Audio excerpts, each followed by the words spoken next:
Good day, everyone, and welcome to another Live with Kevin, another future episode of the Remarkable Leadership Podcast. I'm so glad that you're here. And as long as you're here, especially if you're here live, just go into the comments in whatever social platform you're in and say hello. Tell us where you're from. We'd love to know that. Gives us a sense of who's here, gives the community of folks who are here a sense of who else is here. I'd love to have you do that. The other thing I'd love for you to do during the course of your time with me is to engage with us. I mean, think about this for a second. If you and my guest and I were having a conversation around a table, you'd be in the conversation. If you had a question, you'd ask it. If you had a comment, you'd share it. If you had an idea, you would offer it. So why not do that here, even though you're virtual? So now that you get used to using your fingers to tell us where you're from, you can use your fingers by asking your questions, sharing your comments, etc., throughout the course of this conversation, because it'll be a better conversation if you do that. And you have a chance to get your specific questions answered as well. I'll do my best to get them in. So that's how you can help make this successful. And that's what you bring by being with us live, if you are here live. And so eventually, as you know, this will be an episode of the Remarkable Leadership Podcast. So what I'm going to do now is a countdown where we will trim out what I've just said, and the audio and video will start right here. Marissa, in 3, 2, 1.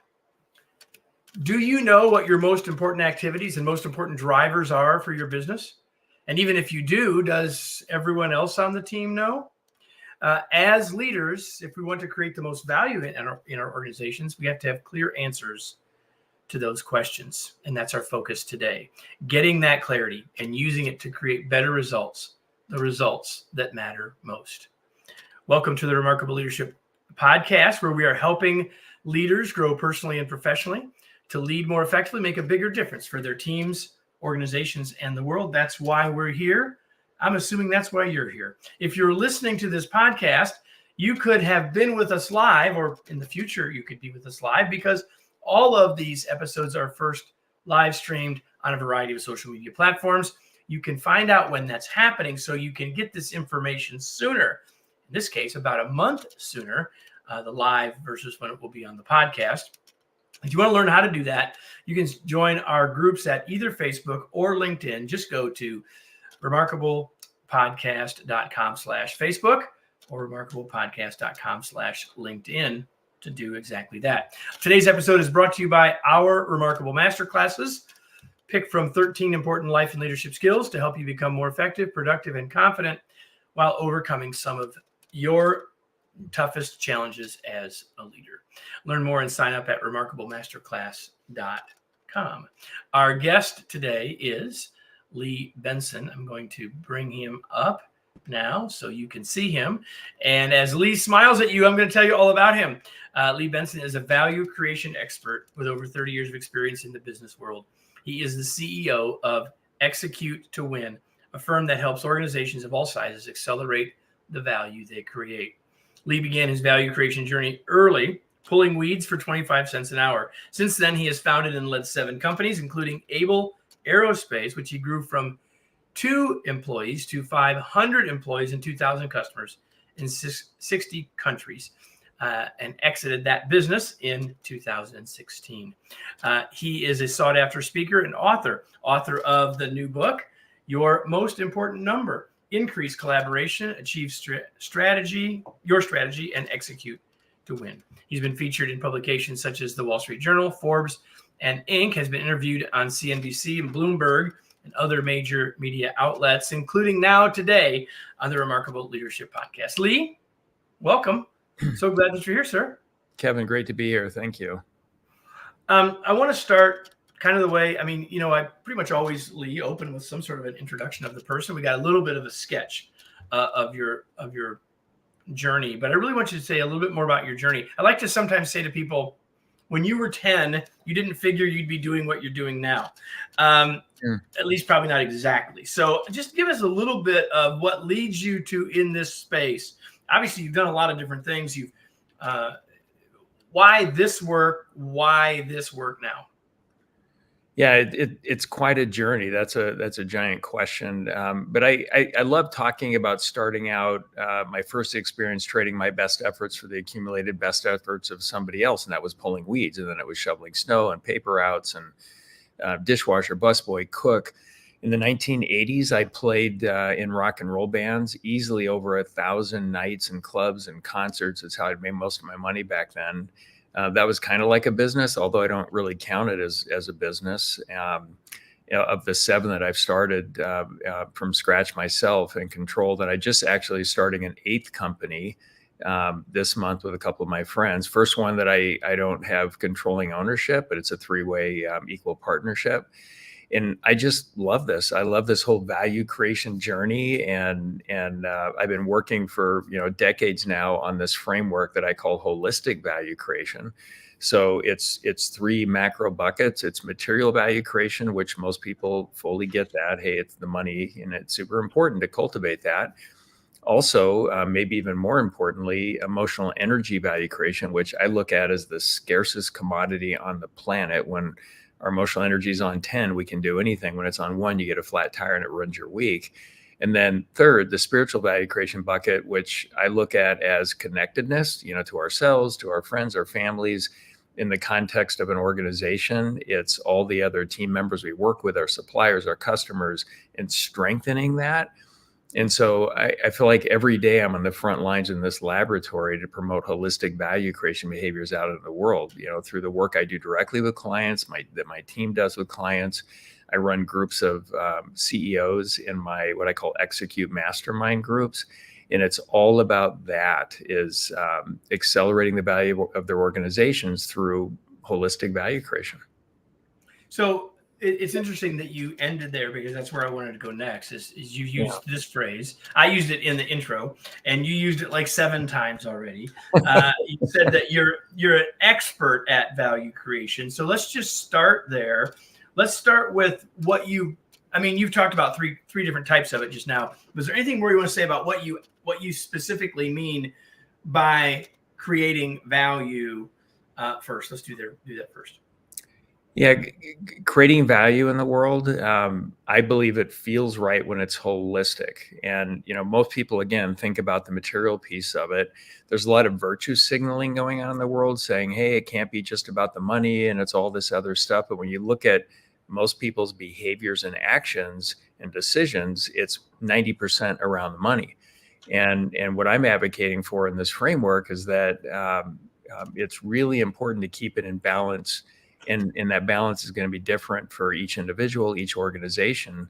But the emotional energy value created, which is a superpower for leaders, they're conveying that. They're creating this energetic environment where every team member is sort of intrinsically motivated and empowered to create more value over time. So really important to get that right. And then on the connectedness side, what are we doing to strengthen the communities it within our organizations? It's always interesting to me that companies have to do a survey to figure out what's going on. Like if you don't know, like what's up with that? Even the surveys, the Gallup 12 question survey, which I'm sure you're familiar with. One of the questions on there is, do you have a best friend at work?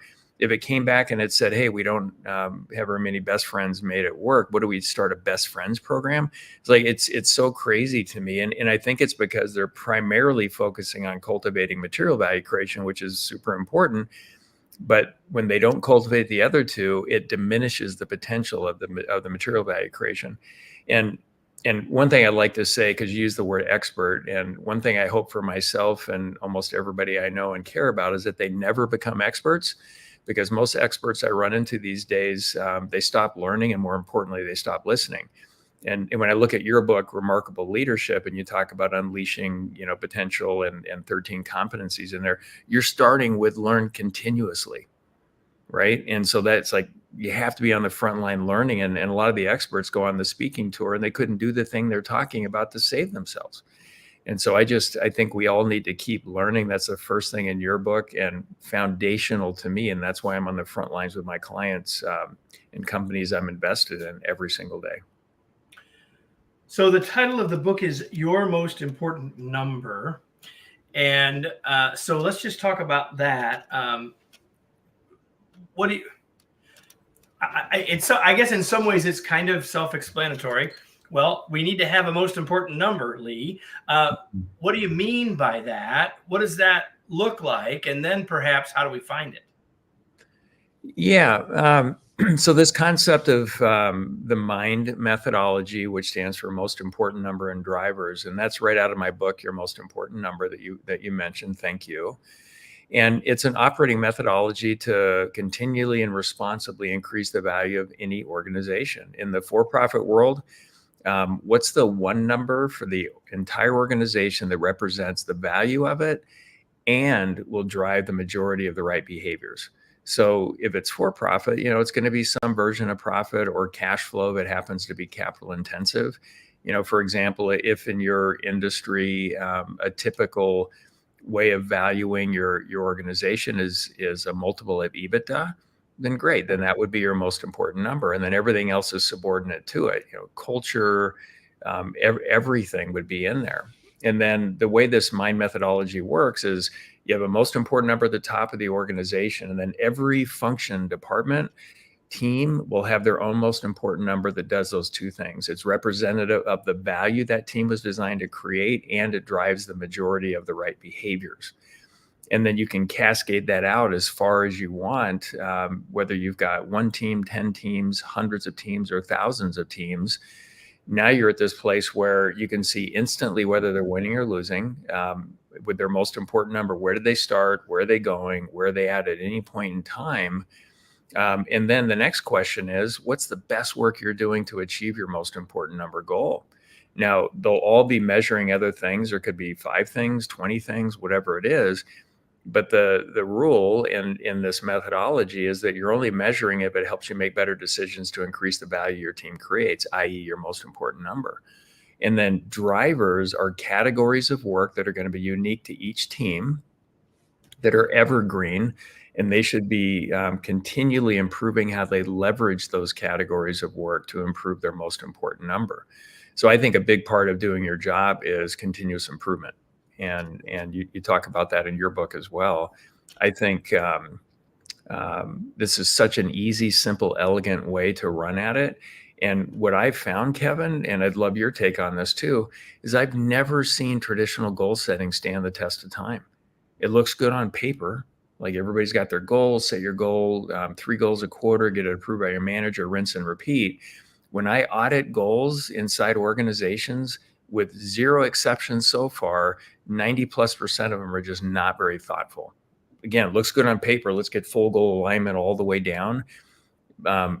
But usually the companies successful at doing that have made it almost a most important number system. Like this is the number that matters, not all the goals the individual employees set, and either happens or it doesn't. What's your take on that? Yeah, I think there's a lot of truth there. And I think that, as you described it and sort of waving your arms and saying all these things that have to happen, especially if it's a big organization, is that exercise becomes the outcome, which is the biggest problem with it, right? So like now that we've set the goals, like we feel like we've done something, we really haven't.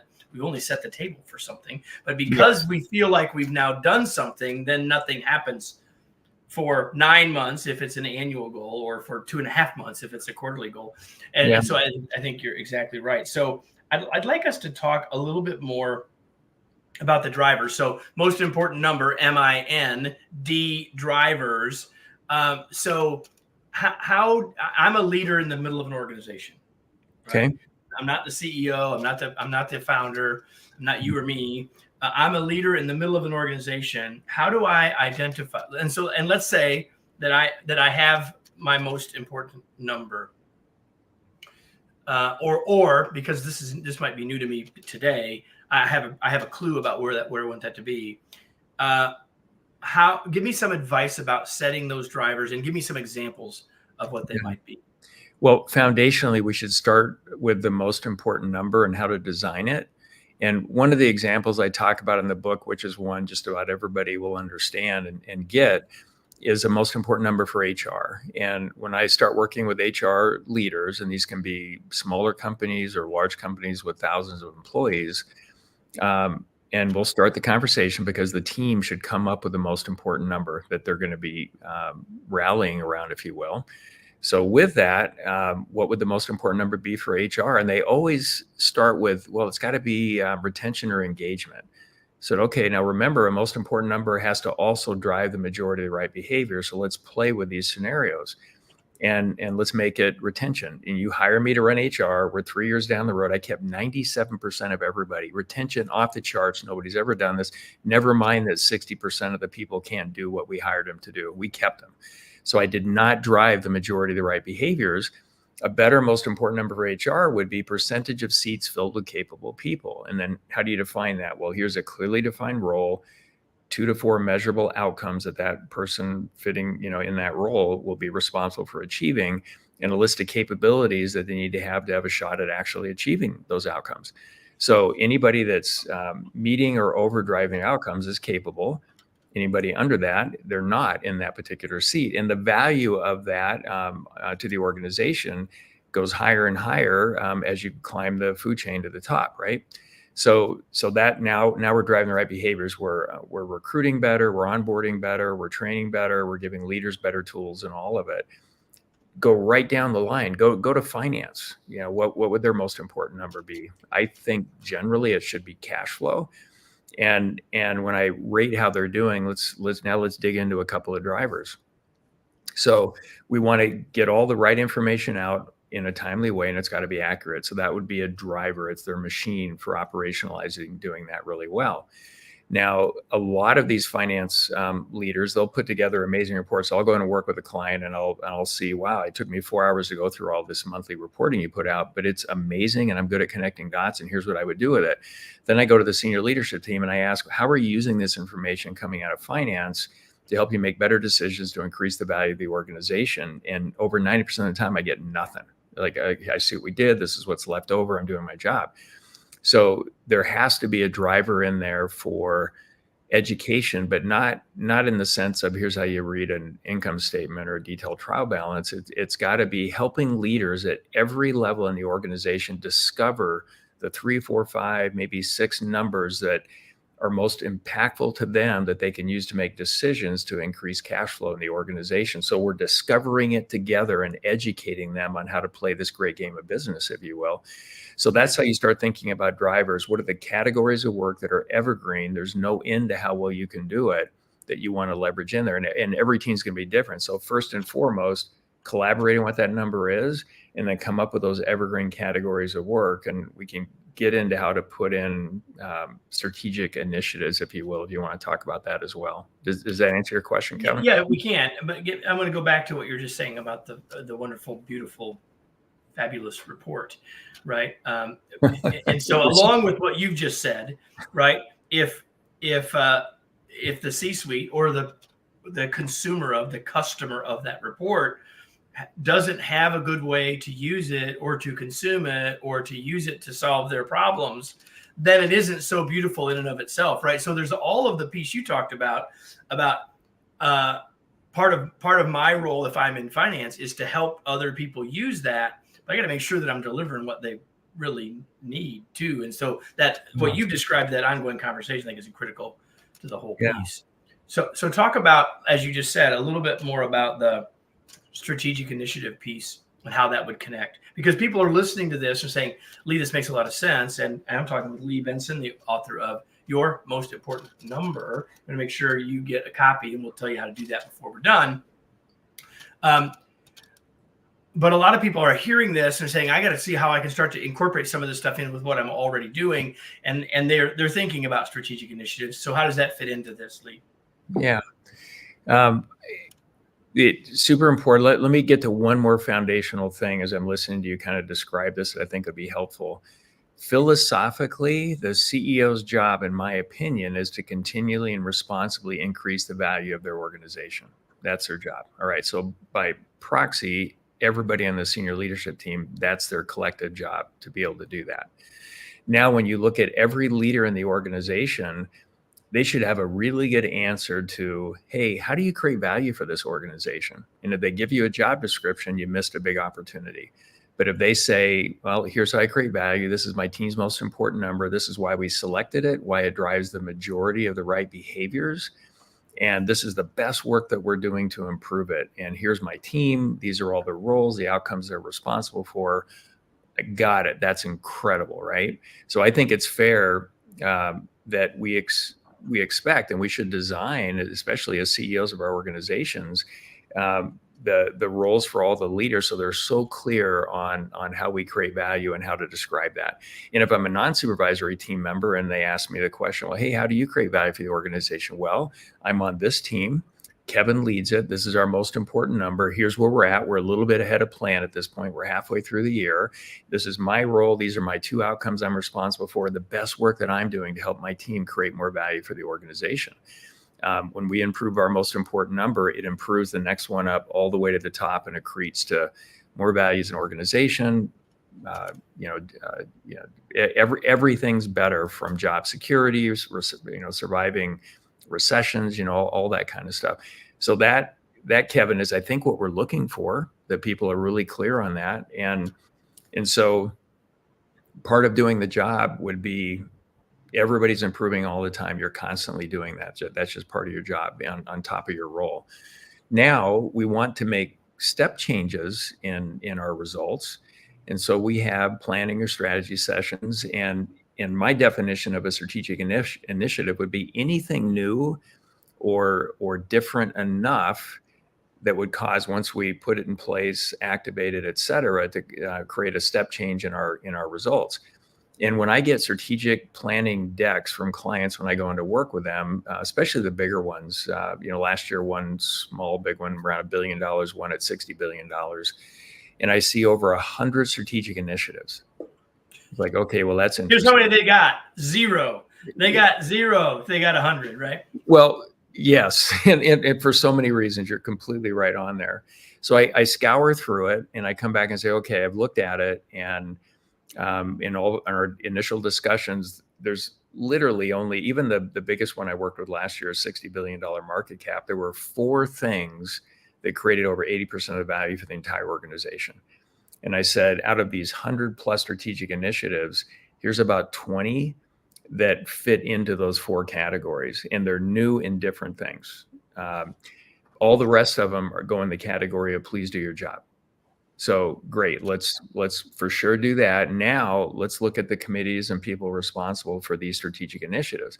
So you've got your most important number, you've got your drivers, but there's going to be things that you want to put in place, get done, that have sort of a finish date or an implementation date that you expect to get a return on. That's another list that you go through. And I always like racking and stacking that stuff by return on investment or ROI analysis. And that's going to be different for every company. How long will it take, resources to do it, et cetera. But what we're trying for here is full alignment on everything we can do to continually increase our most important number, and then make the best decisions on doing the right work at the right time in the right order. And I'm thinking about best net return 2 to 3 years out. And again, every organization is going to be different. I can make a little more now, but a lot less and net 2 years out. So I'm always weighing that. And then the third part of this is a culture of accountability. So when we all say we're going to do something, what percentage of the time do we actually do it in there? Yeah, which takes us back to right where you started, about why the most important number helps us be clear about the behaviors, right? Yeah. So we've talked, we dove into the most important number. We talked about drivers. We've been really focused there on this part of your process. Yeah. But there's something in front of that. It's the first chapter in the book. I think anyone, if they stop and think about it, there's something else in front of this: mission, vision, values, those kinds of things.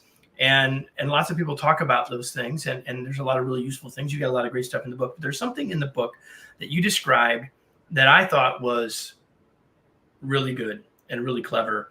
And I'm going to just read a sentence or two and then just have you respond to it. Okay. So you're talking about creating values, not value creation, but the creation of the organizational values. You say, to create this new set of values, we surveyed all employees, asking them to write down the observable behaviors of the best performing people they'd ever worked with on their best days.